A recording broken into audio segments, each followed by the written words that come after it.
Olá! O UFN se prepara para a 5ª edição da International Week, com programação intensa e bate-papo ao vivo pela UFN TV, com intercambistas que estão nos Estados Unidos e em Portugal. E no quadro UFN pelo Mundo, professor italiano alerta sobre risco de desaparecimento da língua vêneta. Plastimaker, projeto transforma tampinhas plásticas em novos objetos e ensina sustentabilidade a estudantes do ensino fundamental. 186 anos de memórias, a função social da fotografia é destaque no Tá na Mídia de hoje. Agosto Dourado. No estúdio, um visitante super especial para chamar a atenção para a importância da amamentação. Vamos conversar com uma mãe e uma especialista sobre os desafios e a importância do leite materno. É agora no Universo Acadêmico. Fique com a gente!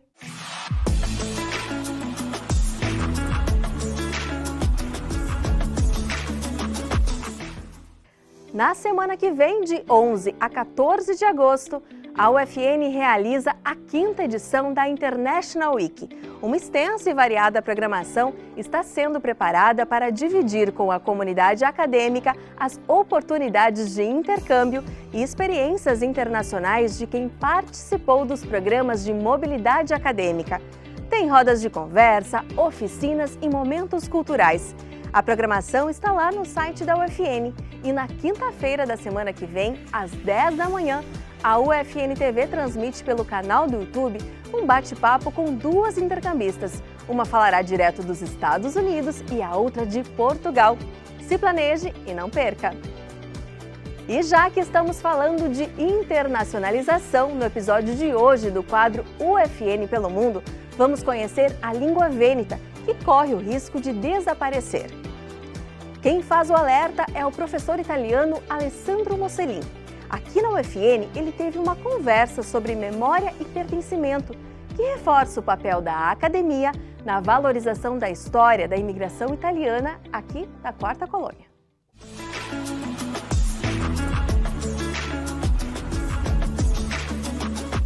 Quantas e quais línguas?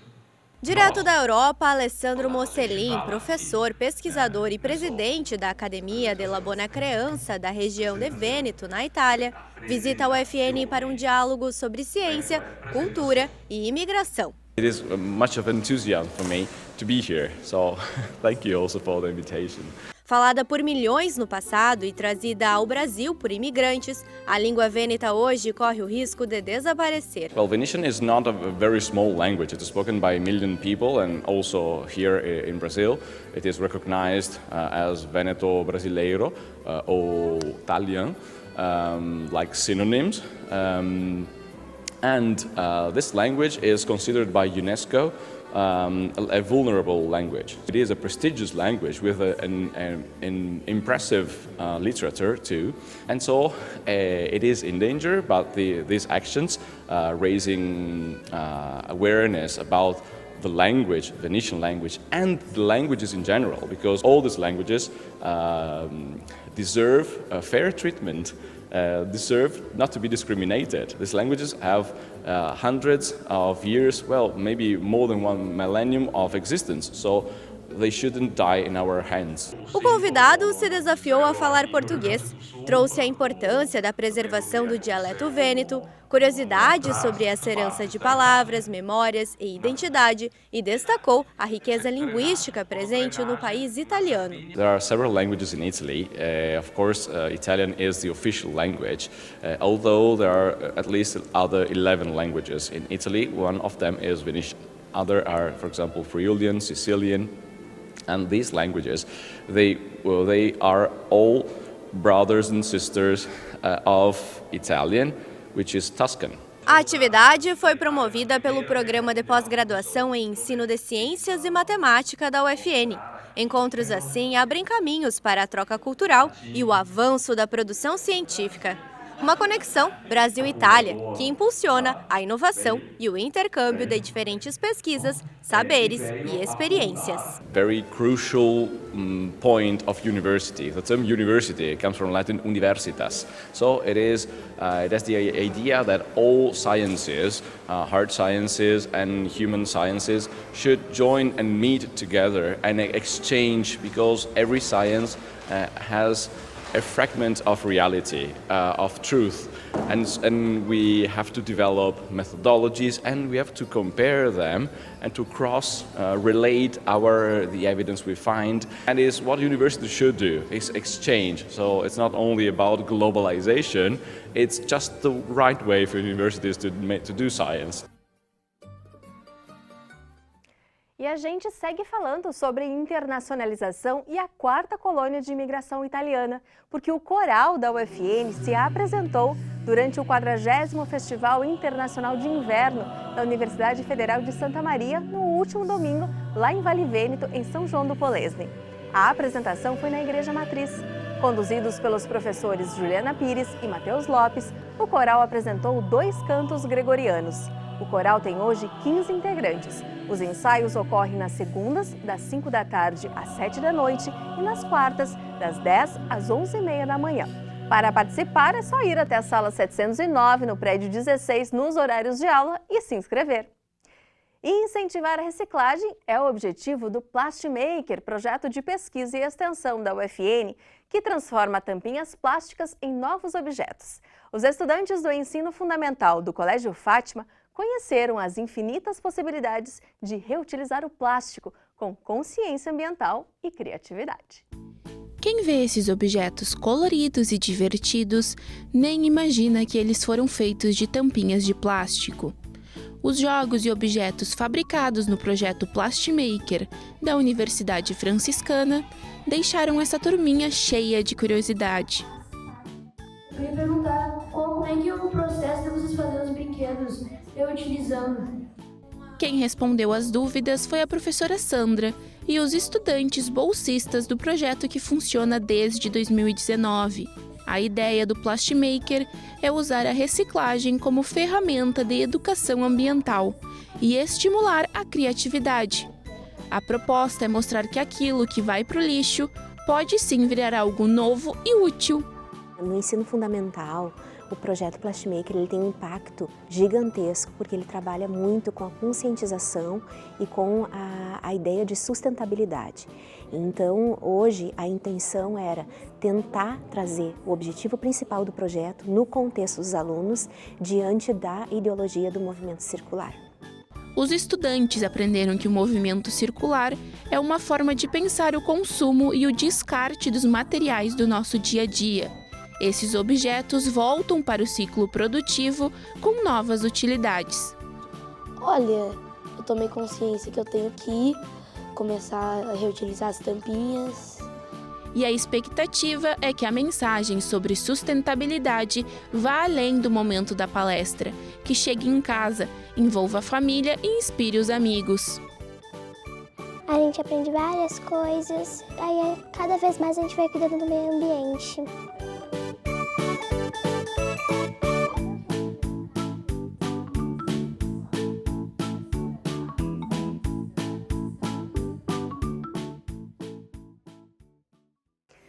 Há 186 anos de memórias, a função social da fotografia é destaque do Tá na Mídia de hoje.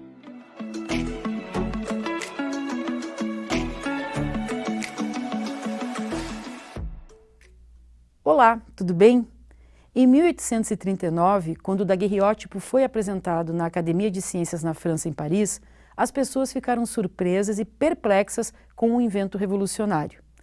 Muito além da questão meramente técnica, o potencial que nascia seria um dos maiores legados que a fotografia ofereceria à humanidade: a popularização da imagem técnica e seu potencial de memória. A memória encontra na fotografia a capacidade de expandir as experiências de vida e perpetuar os momentos vividos. Em 186 anos de existência, pode-se dizer que a maioria das pessoas, independente do nível de conhecimento técnico sobre a fotografia, são fotógrafos. E o mais importante é que, enquanto valor e bem humanos, contribuem, a partir de seus registros fotográficos, à preservação das histórias pessoais e coletivas. Além de um enorme banco de imagens global, contando por meio de fotos a história do mundo. Os resultados dessas experiências fotográficas se provam pelos diversos usos que este meio de comunicação possibilita às pessoas e aos profissionais da fotografia. Mas é no dia a dia, com aparelhos fotográficos cada vez mais comuns, que a alma da fotografia se renova, se mantém firme e importante enquanto dispositivo de memória. A partir dos olhares voltados para os momentos pessoais e as experiências públicas, a fotografia atravessa a humanidade com mais força, popularidade e importância. Este movimento reforça a função social da fotografia, que tem na origem a sua própria existência, e onde memória, afetos e história e momentos congelados no espaço e no tempo, de pessoas que não fazem parte do campo profissional fotográfico, nos brindam com suas lembranças e suas trajetórias. No dia 19 de agosto, comemora-se o Dia Mundial da Fotografia, e a ela damos os parabéns pelos momentos que nos fazem recordar e pelas memórias que podemos revisitar a cada fotografia admirada. Até a próxima!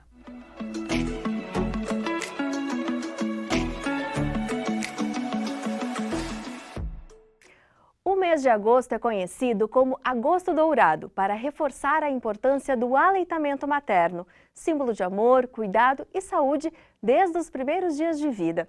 A cor dourada representa o padrão ouro atribuído ao leite materno. Amamentar é um desafio que envolve informações, apoio, acolhimento e políticas públicas. Por isso, hoje, a gente recebe aqui no estúdio um convidado e duas convidadas muito especiais para falarmos sobre esse tema. O Martim, de 5 meses, filho da Marielle Flores, que trabalha na pastoral universitária aqui da UFN, e também a professora Franceliane Benedetti, professora do curso de nutrição e também do PPG em saúde materna e infantil aqui da UFN. Sejam bem-vindas e bem-vindo! Obrigada, Bruna. Muito obrigada pelo convite e pela oportunidade. O Martim conhecendo aqui a UFN TV. Hein, Martim? Dá um oi lá pro pessoal de casa. É? Será que vai ter mais um jornalista na família? Olha só! Mari, tu é mãe do Martim, então, de 5 meses, e também da Maria Clara, de 8 anos, né? Eu queria que tu contasse pra gente a tua experiência, então, com a amamentação. A amamentação é um desafio, né, que me realiza muito. A Maria Clara eu amamentei até 1 ano e 7 meses, e o Martim tô me dedicando para conseguir manter tanto quanto foi com a Maria Clara, né? Enquanto foi saudável, seguro, gostoso, e tenho certeza que até os 6 meses, no mínimo, eu vou conseguir. Estou me dedicando bastante para isso, e é um momento maravilhoso, mas também tem os seus desafios, também tem as suas dificuldades, e a gente precisa, sim, ter esse suporte, esse apoio, e é bom a gente ter um espaço para poder falar sobre isso sempre. Com certeza, ainda mais nesse mês especial, né, professora? Gostaria que a senhora falasse, então, sobre aquelas recomendações importantes, né, da Organização Mundial da Saúde sobre o período de amamentação. A Mari já falou, né, que amamentou a Maria Clara mais de 1 ano, o Martim está sendo, então, amamentado no peito. Conta pra gente essas informações importantes.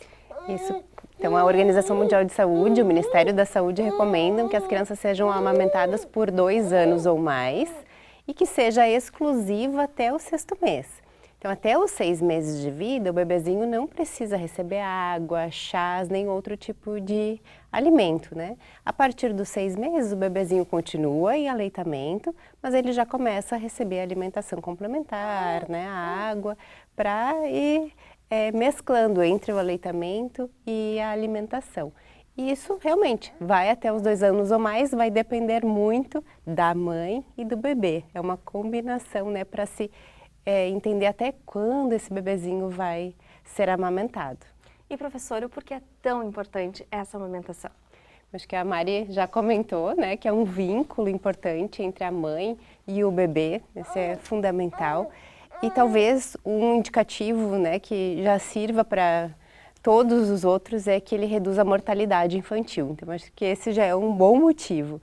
Mas a gente sabe que a curto prazo ele vai diminuir as doenças respiratórias, diarreia, né, as doenças intestinais, alergias.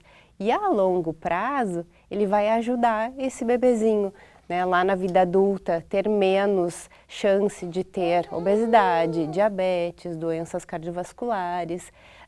Ele auxilia na inteligência também. Então, são muitas as vantagens, né, que a gente precisa divulgar, porque infelizmente ainda há muitos mitos e muitas questões que as mães e as famílias acreditam que outras formas, né, de leite, como a fórmula infantil ou até o próprio leite de vaca, possam beneficiar o bebezinho e realmente não tem como comparar. A Maria é uma criança que não adoece, né? Ela é super saudável e além da alimentação dela, que a gente consegue manter uma alimentação regrada e saudável, eu tenho certeza absoluta que aquele tempo de dedicação ali do leite materno, isso faz muita diferença na saúde que ela tem hoje, né? Eu acho que essa é uma das maiores importâncias da gente conseguir se dedicar.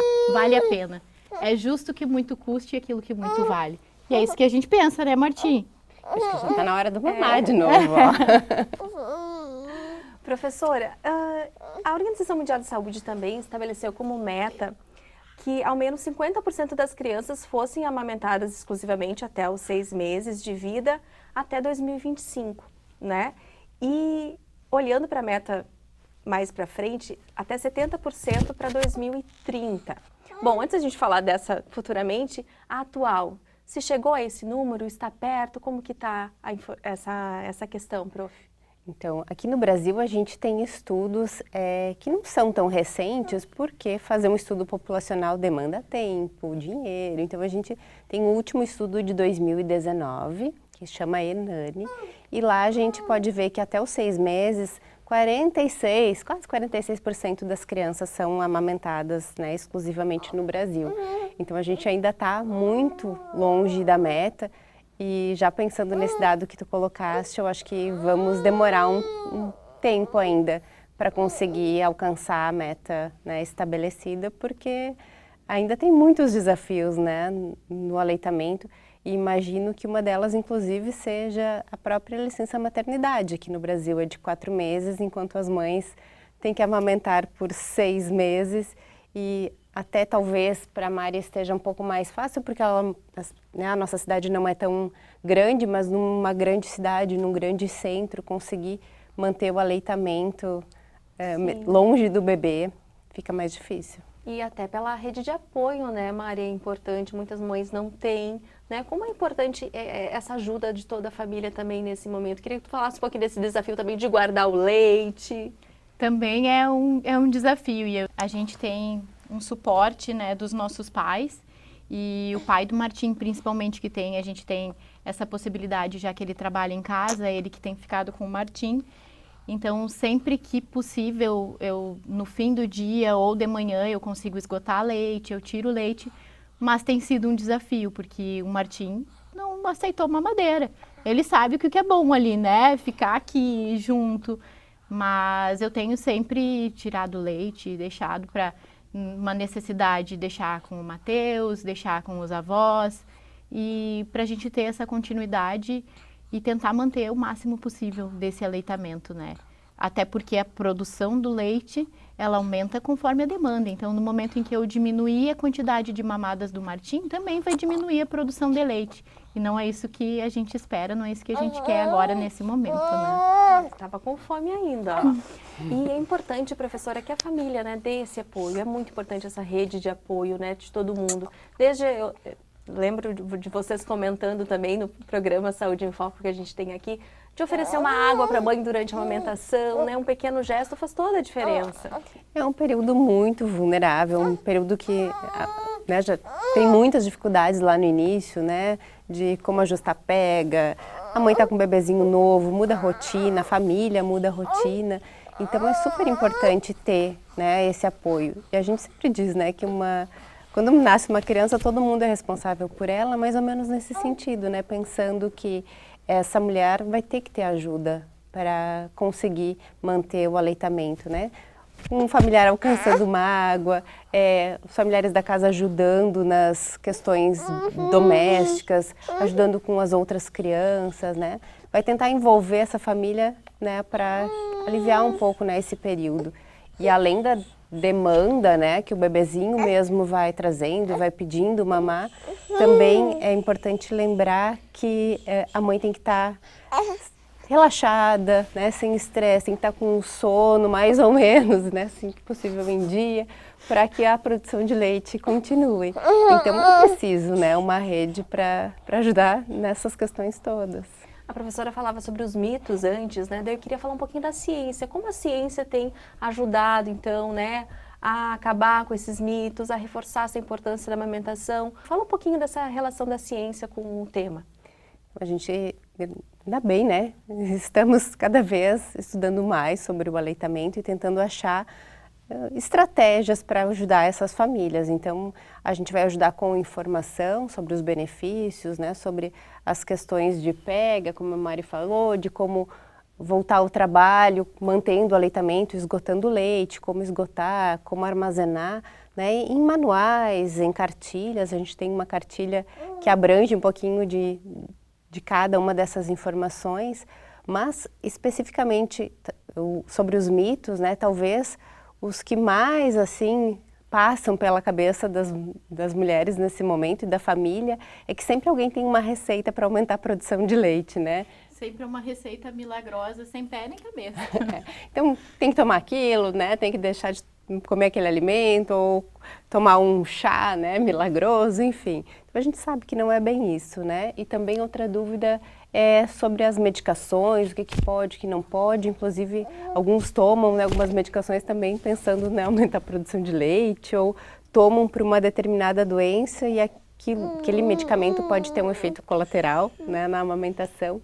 Então, é bem interessante que nós criamos, né, junto com uma mestranda, a Narliana, nós criamos um site, né, que é livre, disponível, onde se digita ali, né, o medicamento, o alimento, o chá, o fitoterápico que a gente tem dúvida, e vai aparecer o risco, né, se ele é permitido, se é um risco contraindicado ou se a gente tem que usar com moderação. Claro que mesmo lá, né, tá a gente aqui, está vendo aqui na tela. Isso, então a gente pode buscar, né, pela substância, pode buscar pelo risco, né, então são diversas formas de fazer essa busca. E sempre vai aparecer, ó, o compatível fica verde, o criterioso amarelo e o contraindicado vermelhinho.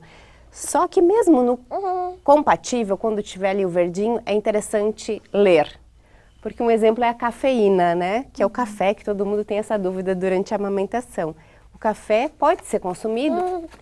Pode, mas a dose tem que ser pequenininha, senão pode dar irritabilidade, insônia do bebê. Então, vai aparecer o verdinho, mas eu preciso ler para ver realmente se é liberado ou se tem uma dose ali que, né, que permite que seja consumido. Então, ler sempre, né, toda a indicação.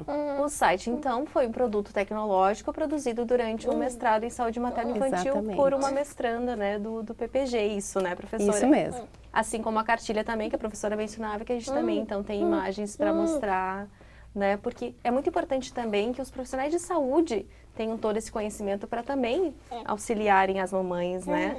É comum, assim, a gente observar que nem todos os profissionais têm, né, esse conhecimento, não é da sua área, enfim, e acabam, às vezes, prescrevendo uma medicação que não é adequada para amamentação, né, ou acabam dando outras orientações, então também serve para os profissionais, porque este site foi feito a partir do manual do Ministério da Saúde, então ele é uma fonte muito confiável de busca. É importante que a gente também tenha, né, esse diálogo com o médico, que a gente lembre, olha, eu estou amamentando, essa medicação tem alguma restrição, eu preciso tomar algum cuidado especial, ou esse alimento, enfim, requer alguma dieta específica, né? Eu que tenho, por exemplo, um problema de glicose, preciso controlar a glicose. Então, na própria gestação foi tudo muito controlado, então a gente sempre tem essa preocupação, né? O que causa pode interferir na amamentação? Não pode? Então, tem que ter esse cuidado e que bom que a gente tem acesso a essas informações e a materiais que são produzidos com embasamento científico e muito estudo, né? E Marielle, quais foram as diferenças, né, da Maria Clara mais velha para o Martim, né? Como não desistir, né? Ali na primeira questão, no primeiro problema, né? Sabendo dessa importância toda. Fala um pouquinho para as mamães aí que estão também nessa jornada. 2 processos muito diferentes e muito parecidos. o primeiro momento lá no hospital, parece que a criança mama bem, aquele colostro, deu tudo certo, e aí quando chega em casa, parece que a coisa dá uma desandada. Mas é que aí tem todo um processo até que chega, então, a apojadura, né, aquela fartura do leite e a pega. Então, nos 2 casos, o mesmo problema, né, o meu peito encheu muito e aí eles não conseguiam pegar. Mas a minha sogra, fisioterapeuta, especialista em saúde da mulher, e ela foi um suporte importantíssimo para mim nessa fase, que ela me auxiliou com a drenagem, enfim, com processos, procedimentos que nos ajudaram quase que de imediato, né? Que depois que a gente fez ali um primeiro tratamento, já engrenou a amamentação de uma forma incrível. Então, acredito que a principal diferença também foi que entre o Martim e a Maria Clara são 8 anos de diferença. Acho que com a Maria eu tinha uma certa impaciência e uma pressa de que as coisas acontecessem. E com o Martim eu já tenho noção de que tudo tem o seu tempo, né? Existe um momento para as coisas engrenarem, então tem que ter muita paciência, serenidade, para as coisas fluírem, sim. A gente precisa desse tempo. E também, professora, muita empatia, né, Mari? Para aquelas mães que não conseguem, né? Que, enfim, tem alguma questão também, né? A gente sabe que não é fácil. Não é fácil, né? Mas a rede de apoio faz toda a diferença. E ter um profissional capacitado, qualificado, né, que ajude nesse processo também é importante, né? Porque, como a Mari falou, é um desafio diário, né? O que é problema numa gestação ou para uma mulher não é para outra. Então, ter essa ajuda faz toda a diferença. E assim, não dá para desistir de primeira, né? Ter essa calma, essa paciência que a Mari estava falando, que as coisas aos pouquinhos vão se ajustando, né? Vai passar, né? E cada criança é uma criança, cada mãe é uma mãe diferente. E a gente tem que tentar persistir nesses primeiros momentos, nesses primeiros desafios para ter certeza, eu fiz o que eu pude. E professora, nesse mês também de agosto, a gente tem um evento muito importante aqui na cidade, né, que é o Seminário Regional Integrado de Aleitamento. Gostaria que a professora comentasse um pouquinho como ele deve ser. Vai ser dia 20 de agosto lá na Universidade Federal de Santa Maria, né? A UFN participa também. Como que ele vai funcionar? Esse evento, então, ele é organizado pelo Comitê Regional de Aleitamento Materno, que eu, aqui representando a universidade, junto com outros professores, organizamos. Junto com a 4ª Coordenadoria, participam outras instituições de ensino superior, hospitais, né, e municípios de toda a nossa regional. Então, é um evento muito importante. Ele surgiu realmente pela necessidade de nós aumentarmos aqueles índices que a gente falou lá no início, que ainda precisam ser, né, melhorados. Cada ano a gente faz num local diferente para contemplar todas as instituições, então esse ano será lá na Universidade Federal.